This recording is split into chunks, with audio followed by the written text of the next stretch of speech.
Welcome to The Explainer. Today we're exploring water's incredible journey, a cycle that connects every single one of us. This journey spans the entire planet, from oceans to clouds and back again. Okay, let's dive in. Get this, a whopping 97% of Earth's water is in the ocean, so that's exactly where our story begins. So the first part of this journey is a great escape, defying gravity to get up into the atmosphere. And the sun is the engine here. It turns liquid water into an invisible gas called water vapor. It's a silent, invisible process that's happening all the time, lifting water from oceans, lakes, and even wet soil. But it's not just open water.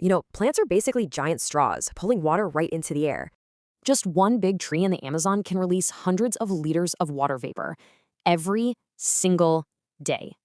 And in really cold, dry spots, ice can just vanish into the air, completely skipping that liquid stage. Okay, so we've got all this water vapor up in the air. Now the stage is set for a cloud. As that vapor rises and cools, it turns back into tiny liquid droplets, and boom, you've got a cloud. And get this, a regular cloud can weigh over 1,000,000 kilograms, but somehow it just floats up there. But these floating reservoirs can't hold on forever. Eventually, gravity always wins, pulling that water back down. We all know this as precipitation. It's that vital link, returning water from the sky back to the land. And depending on the temperature, it shows up in different ways, from a gentle rain to a wild hailstorm. So when that water finally hits the ground, what's next? Well, it has a choice, go above ground or below.